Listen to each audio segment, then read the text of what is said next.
Direktorat Reserse Kriminal Khusus atau Ditreskrimsus Polda Jawa Tengah mengungkap kasus dugaan korupsi atas pembelian lahan di Salatiga yang terjadi di dana pensiun perusahaan pelabuhan dan pengerukan atau DP4 anak perusahaan PT Pelindo yang menyebabkan kerugian negara senilai 4,9 miliar rupiah.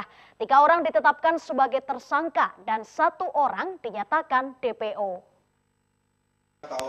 Aparat penyidik Ditreskrimsus Polda Jawa Tengah menetapkan 3 orang tersangka, yakni IW selaku Dirut DP4 periode 2011-2016, US selaku Manajer Perencanaan dan Investasi yang menjabat sejak 2006 hingga 2019, dan JA yang masih dalam DPO yang berperan sebagai broker dalam pengadaan tanah yang sedianya akan dibangun untuk perumahan. Ditreskrimsus Polda Jawa Tengah yakni Kombes Polisi Dwi Subagia mengatakan, kasus korupsi yang terjadi di tahun 2013 bermula adanya laporan berupa hasil audit dari Badan Pemeriksa Keuangan atau BPK, di mana negara dirugikan senilai 4,9 miliar rupiah hasil pembelian lahan berupa tanah di Kota Salatiga senilai 1,7 miliar rupiah seluas 37.436 meter persegi. Rencananya lahan tersebut akan difungsikan untuk pengembangan bisnis properti oleh perusahaan DP4 anak cabang dari PT Pelindo.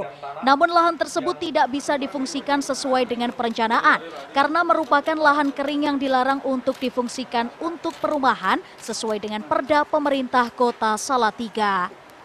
Serta tidak bisa dibalik namakan kepada pihak DP4 itu sendiri. Artinya secara yuridis DP4 yang telah mengeluarkan uang, dia tidak bisa memiliki tanah tersebut. Kemudian atas peristiwa tersebut, berdasarkan fakta-fakta telah dilakukan audit oleh BPKP, audit perhitungan kerugian keuangan negara, dan ditemukan kerugian negara sejumlah 4. Saat ini Polda Jawa Tengah telah melimpahkan tersangka EW dan US berikut barang bukti ke Kejaksaan Tinggi Jawa Tengah. Sementara tersangka JA ditetapkan sebagai daftar pencarian orang atau DPO alias buronan kasus korupsi karena sejak awal pemanggilan sampai pelimpahan tahap 2 ke Kejati tidak kooperatif. Untuk memudahkan pelacakan, Krimsus Polda Jawa Tengah menyebar identitas serta foto dari JA. Edi Nugroho, Semarang TV.